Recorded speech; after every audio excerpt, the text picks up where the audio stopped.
A very good Saturday morning to you, and welcome to the Fixed Wing Guy channel with me, Stuart Lomas. I hope I find you very well on what is a dreadful, dreary, cloudy day here in Manchester. But then again, I suppose we're getting towards the end of October, so we can't really expect anything else. And should anything else arrive that is anything a little bit more pleasant, we'll be very grateful. What I want to talk about today is something that's really, I'm aiming at myself, actually, to be perfectly honest. It's a question, and the question is, when you're looking at buying a new luxury timepiece, and here's the question: how much money do you need to save or acquire to buy a watch but stay true to yourself? Now, what I mean by that is, I don't class myself as a fanboy of anything. You know I own a Rolex, you know I own an Omega, and you know I own what our friend Archie would call a lot of filler. So I am not brand faithful. As you know, I've now got it down to 5 different watches that I'm considering. This weekend I intend to get it down to 3 watches that I'm considering, and all of which are varying brands. So I'm open to suggestions as always, but let's move along. I've always tried to put the opinion across that you shouldn't just go out and buy a Rolex, because that is the assumption that everybody will tell you that the Rolex brand, although a very, very good Rolex, is a great watch. It's well made, it's well bolted together, they look good, and they're very functional. But they are not the be-all and end-all of the watch world. There are many other things out there. Unfortunately, you're battling against inbred assumptions that the Rolex is the be-all and end-all. So quite a lot of people will just end up there. So if you can step back from that destination and decide that you're going to be true to yourself, as I've said in my recent videos, I want to go a little bit left field, a little bit different. I want to throw a bit of a curveball for our American viewers. Now, it's very, very difficult, I think, because what you've got is, sub £1,000, $1,000, $1,500, €1,500. You're not going to get a lot of anything of any prestigious nature, even pre-owned.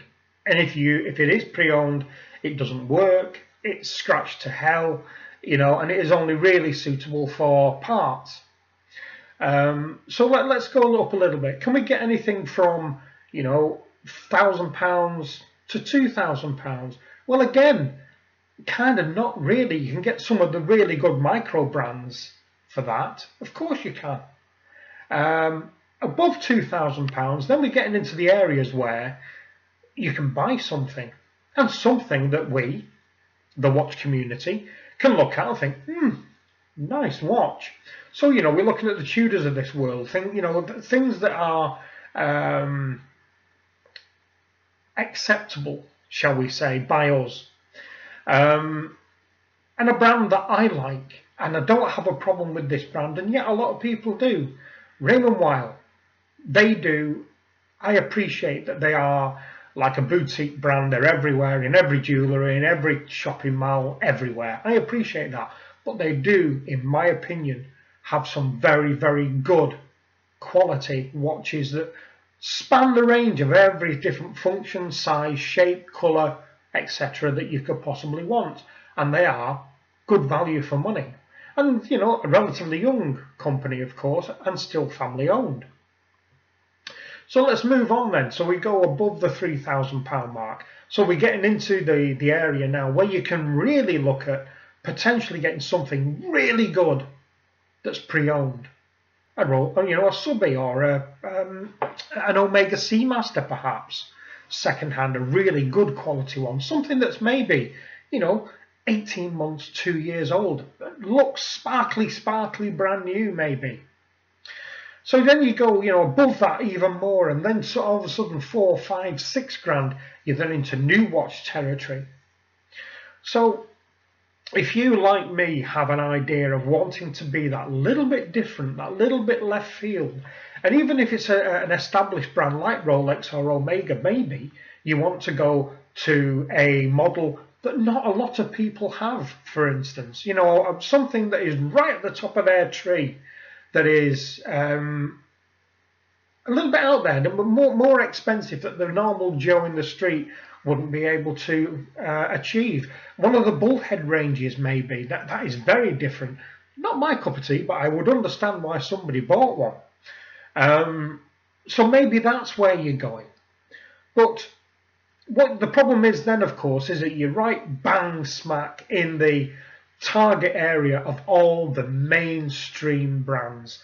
The ones that we are trapped by constantly. We are, most of us, put your hands up, we are dive watch lovers. We love our dive watches. Why? Because they're functional.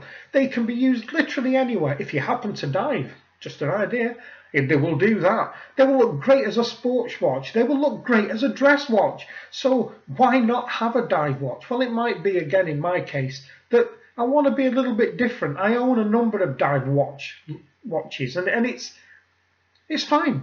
I love them to bits. But now is the time to change. So the problem is here, one, if you are quite happy to go down the route of the established path, you save 5 grand. You are in that nice little target area of maybe getting something like Omega brand new, or a very, very good pre-owned, relatively new Rolex subby. So job done. Excellent. But hang on. Where do you need to go if you want to be a little bit different? If you want to go down the route of, I'm wearing my Marina Militaire today, the Miracle Watch, the watch that healed itself. If you want to go down the route of something like this, in gold. Or if you want to go down the route of one of the Portofino or the Portuguese range from IWC. Ooh, 8 grand, 8.5 grand, 9 grand. It's a lot of money. It's a lot of money. So if you over the years have developed this taste, this flair, this difference to what is convention, and you've had this picture in your head that one day you will own this particular watch, how much money do you have to spend to ensure that you don't waver from that path of being true to yourself and you go to the established brands? And I think what it's about is, I'm now very, very close.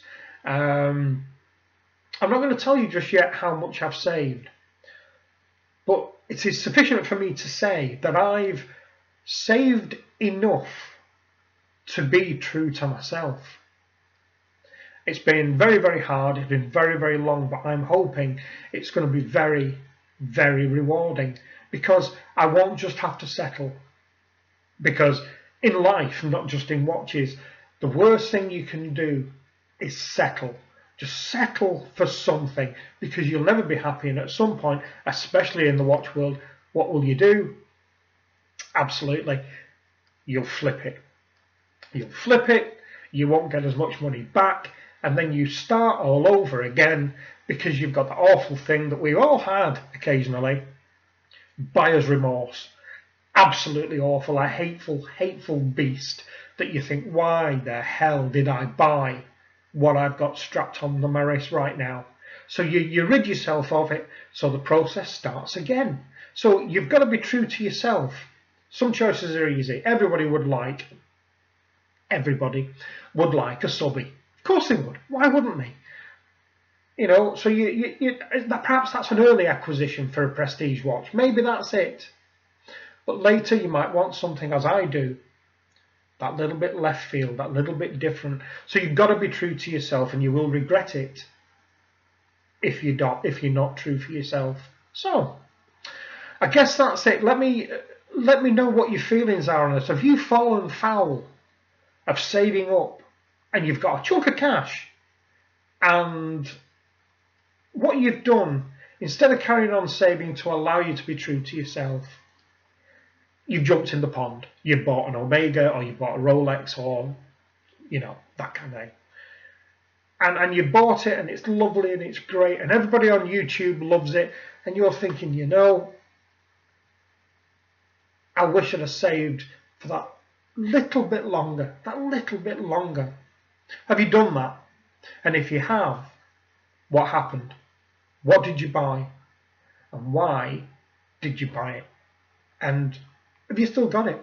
Are you still suffering that buyer's remorse? Or did you flip it? And if you flipped it, have you managed to save the extra money? And have you gone your true way? Follow the dark side. Have you done that? Let me know. Anyway, that's it. I think for me it's quite a difficult one, this, because I am talking about me. I'm talking about my desires here. I'm talking about being true to me. And what I don't want to do is go out and buy something because I think I should. Because then I'm going to make an unboxing video and you guys are going to say, well, what a fucking hypocrite he is. Because not long ago he was saying, be true to yourself, and he's gone out and bought a subby. Let me know. It's a difficult one. I appreciate it's a difficult one because we're all different. It may be okay. You might be happy with a standard brand, as it were, and that's great because they are great.